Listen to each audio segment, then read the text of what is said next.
Welcome to the Deep Dive. Today we're taking a fascinating plunge into the 1965 West German film, Dr. Med, Hiob Prätorius. Mm-hmm. You know how we aim to look beyond the surface, find those unexpected layers? Right. Well, this film, it offers a really interesting lens into post-war German cinema. Touches on themes that, well, they still resonate today. We really do. So our mission here really is to get into the story, understand the key characters. Yeah, and explore what makes this comedy classic, tick. Exactly. Maybe uncover some surprising insights for you. And we've got a couple of, compelling sources to help us. First up, there's a 1965 analysis, Analysiert, eine Überarbeitete, Dr. Med, Hiob Prätorius. Okay, so a view from the time it came out. Precisely. Then, jumping forward, we have a piece from 2025, Siehe, ich mache alles neu, which translates to, Behold, I make all things new. Right. And it explores kind of surprisingly potential theological resonances in the movie, religious parallels. Wow, okay, that sounds intriguing. So the goal is to pull the best insights from both of these. Exactly. Show why the film lasted, but also maybe highlight some of that unexpected depth. Depth you wouldn't maybe expect from, what looks like a charming comedy on the surface. Mm-hmm. All right, let's set the scene. It's 1965, West Germany. We meet Dr. Hiob Prätorius. He's a gynecologist at a university clinic. Played by the great Heinz Rühmann. Yes. And he's not your typical aloof doctor, is he? He's popular, seems really empathetic. And he's got this rather unique quest he's on. Ah, the hook. What's that?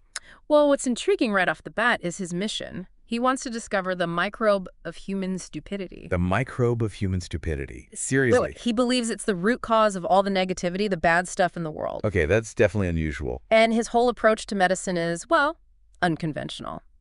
Humorous, even. That's what grabs you right away. It certainly does. Okay, let's unpack this story then. We start with Dr. Prätorius. Yeah. Clearly a beloved figure. Mm-hmm. The 1965 analysis really emphasizes his empathy, his kindness, and that humorous touch in his practice. Right, that catchphrase, wie geht es uns denn heute? How are we doing today? Exactly. Tells you a lot about his bedside manner, doesn't it? It really does. It's immediately more personal, more connected. And beneath that cheerfulness, the analysis points to his deeper aim, finding that microbe. The stupidity microbe. He sees it as the cause of envy, hatred, conflict. It's not just a quirk. It's more philosophical. Yeah, it reflects his desire to understand and maybe lessen human suffering overall. A key takeaway there is just how radical his empathy is. Going beyond just the symptoms. Right, to the whole person. It feels very relevant now, that kind of human-centered care. Definitely. Okay, then we meet Violetta Hull-Riegel. This Pulver plays her. The analysis describes her as a young woman, unmarried. I think one source said a pastor's daughter. Right, facing a tough situation. She thinks she might be pregnant after a relationship ended. So she goes to Prätorius, and instead of judgment, she finds compassion. He really encourages her to, embrace the pregnancy and offers his full support. Which leads to the next point, this mysterious accident. Ah, yes, the analysis mentions this. It brings her back to the clinic shortly after. Often read as a suicide attempt, though it's kept a bit ambiguous. But it means she has to stay there, under his care. And this proximity, it fosters affection. They fall in love. And eventually get married, which, as the analysis notes, was a pretty big deal in 1965 West Germany. Oh, absolutely. Unmarried pregnancy carried a huge stigma. So for a respected doctor to marry a former patient in that situation, that was challenging norms. Definitely. It really shows his willingness to put compassion above convention. But this happiness, it attracts unwanted attention, doesn't it? Enter Professor Spider. The analysis paints him very clearly as the antagonist. Driven by? Professional jealousy, mostly.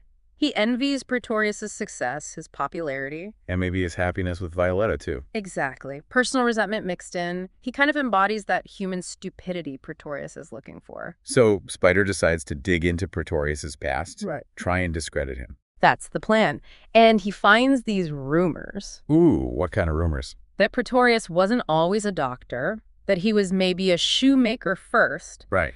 And a sort of wonder doctor. A wonder doctor. Okay. Yeah, and get this, he apparently had this mysterious assistant. Shunderson. Shunderson. Yeah. Sounds ominous. Rumored to be a twice-convicted murderer. Whoa, okay, so Spider thinks Shunderson is the key. He's hoping Shunderson will give him some dirt on Prätorius, yes. Adds a bit of suspense to the plot. I bet. So the climax involves Spider bringing charges. Yes, before a medical court of honor. The 1965 analysis details this showdown. Prätorius has to defend himself, confront his past. But knowing Prätorius, it's not just a straightforward legal defense, right? No, not at all. He uses his wit, his charm, and some quite surprising revelations. And manages to turn the tables. Completely. Clears his name. The analysis frames it as this triumph of, well, humanity and intelligence over malice. So a satisfying resolution that affirms his approach. Exactly. We see him go from compassionate helper to facing these big challenges and ultimately overcoming them. Okay, so let's dig a bit deeper into these characters, starting with Prätorius himself. Heinz Rühmann. The analysis calls him the humanistic doctor. Absolutely. It highlights his kindness, empathy, his understanding of people, not just the physical stuff. Right, the emotional side too.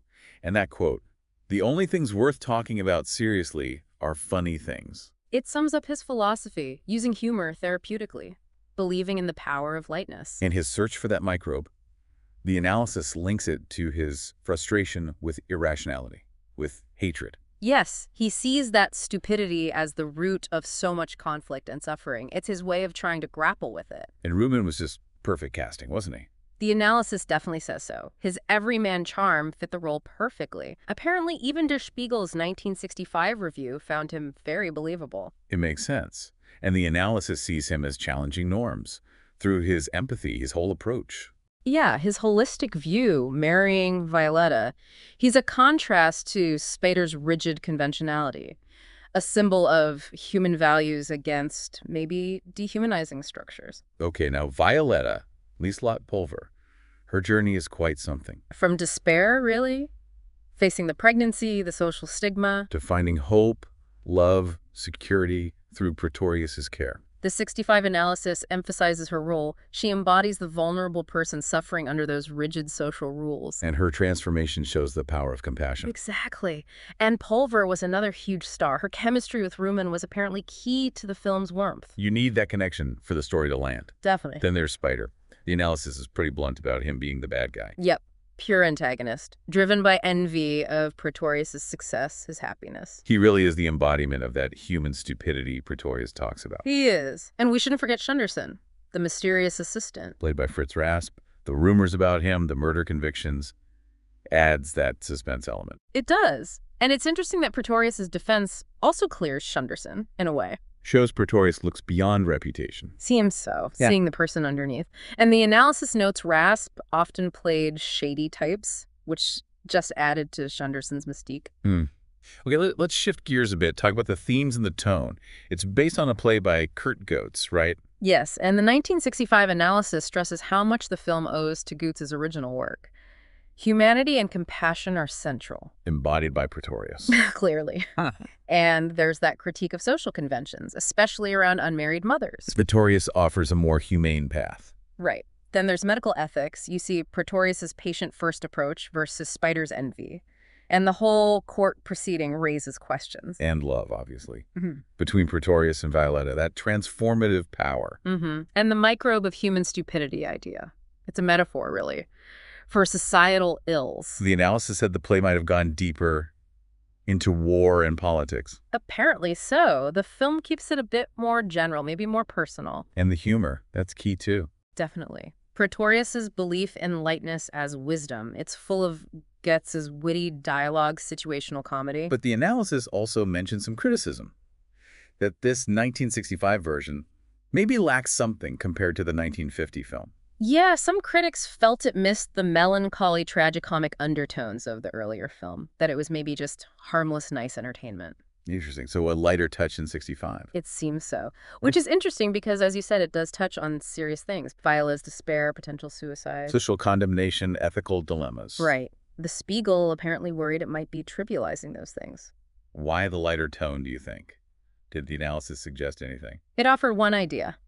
Maybe the context of 1960s West Germany, the economic boom, the stability.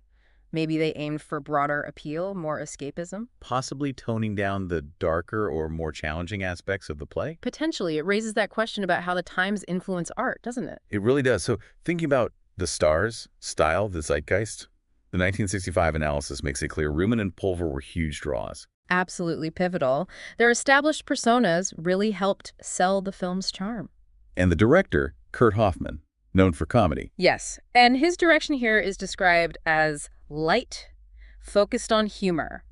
Though, again, some critics felt he maybe focused too much on the comedy. One critic even called it just a vehicle for Heinz Rumen. Ouch, yeah, suggesting maybe not a deep dive into Goetz's original ideas. But putting it in that 1965 West German context helps. Popular cinema, balancing entertainment with a bit of social commentary. Right, gently critiquing norms like the stigma around unwed pregnancy. And Rumen's apolitical everyman thing really worked for the post-war audience. Seemed to resonate strongly, comforting, relatable. So popular with audiences, but mixed reviews from critics worrying about its depth compared to earlier versions. Exactly. The analysis even compared the 1950 and 1965 films directly: director, actors, tone, reception. Highlighting that the 65 version was really its own thing, tailored for its time. Yeah, a reinterpretation. Maybe simplifying some of Goetz's tougher themes for that 60s audience. Okay, now for something completely different. That 2025 analysis. The theological resonances. This sounds fascinating. It really was unexpected. It draws these parallels to the Easter story. How so? Well, it starts with Violetta's pregnancy, Prätorius marrying her. It connects that to Mary and Joseph, Prätorius taking on this Joseph role. Protecting mother and child, even though the child isn't biologically his. Precisely. And it notes Violetta's name, the pure, echoing Mary. Then the baby's dramatic birth and revival, seen as a kind of mini death and resurrection. Wow. Okay. What else? It compares Prätorius to Jesus as an unconventional healer, operating outside the norms. Like Jesus healing outside the temple, Prätorius treating patients in a shoe store. Exactly, both facing criticism from the establishment for their methods. And Prätorius's name, Hiob, job. Yes, linking to themes of suffering, patience. Applicable to both Jesus and Prätorius, who eases physical and emotional pain. This is surprisingly layered. What about Johann? Shunderson? Well, Johann is Shunderson's first name, biblically significant, like John the Baptist, preparing the way. Okay. The analysis links his wrongful imprisonment, murder conviction, near-death experience to the crucifixion. And his rescue by Prätorius? Seen as like an echo of resurrection hope, an unexpected turn even given his actual guilt in the murder case. You did this. And the court scene at the end? Interpreted as a kind of resurrection before the world for Prätorius, Johann's testimony validates him, his humanity, his life-saving work. Similar to how Jesus' resurrection convinced his followers. That's the parallel drawn. The analysis even steps back further, asking philosophical questions about hope, cooperation, overcoming limitations like death. Suggesting the film taps into really fundamental human stories. Sacrifice, hope, redemption. Exactly. Finding these archetypes, even in what looks like a secular comedy, gives it this whole other layer. So wrapping this up, it's clear Dr. Med, Yeah. Hiob Prätorius from 65 is, well, way more than just a charming comedy. Definitely. It's a product of its time, yes, but it explores these timeless themes. Humanity, compassion, challenging norms. And Rumen and Pulver are just central to why it works, why it still appeals. Absolutely. And it really shows how even seemingly light films can have these surprising depths.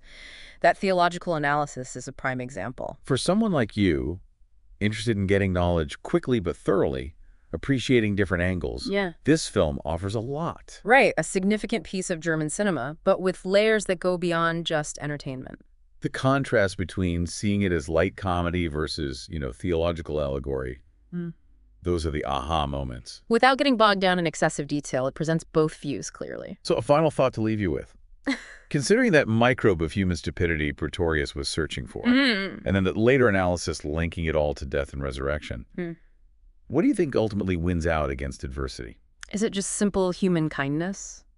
Or something deeper, like that sense of hope and renewal? Yeah.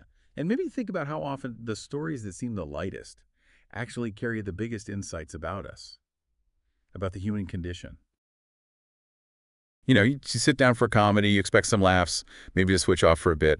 But what if a film like this German one, Dr. Med, Hiob Prätorius, actually had Well, something much deeper going on. Exactly. That's what we're diving into today. It's this fascinating exploration into how this seemingly light film might actually echo the Easter story, theologically speaking. Yeah, and it's not just us spitballing here.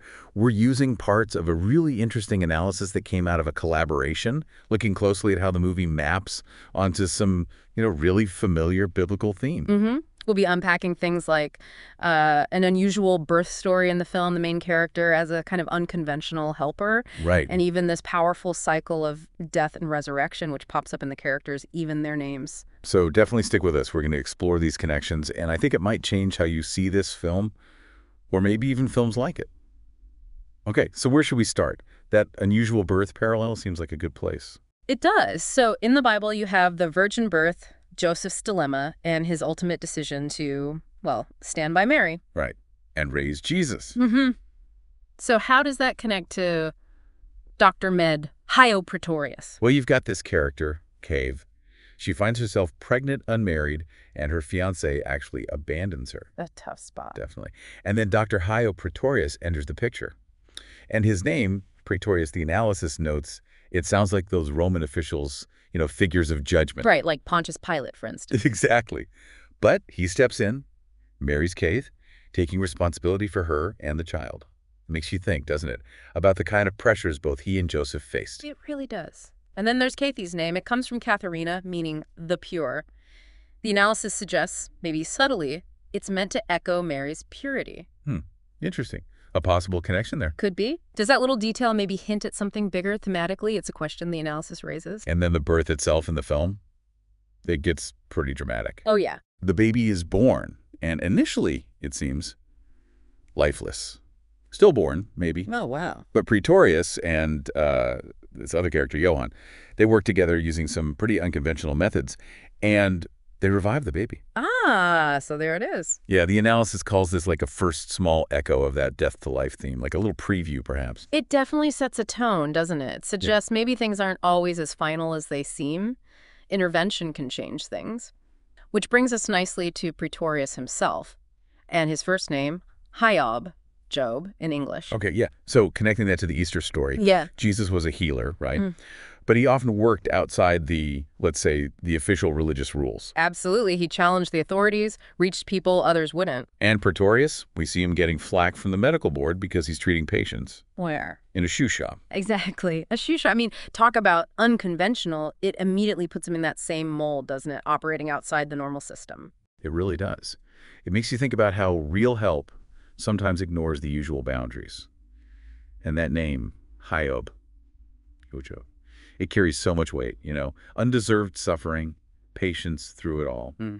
The analysis links that directly to Jesus' path, but also to Prätorius's own deep empathy for Catha and Johann and their troubles. It was like the name itself loads him with this capacity for compassion, for bearing witness to suffering. Precisely. It's a clever way the film layers that meaning onto him right away. It connects to that core idea of compassion in the Easter story. Okay, so let's shift gears a bit and talk about Johann. He's a really crucial character. Johann. Okay. The analysis points out his name, biblical, the Baptist.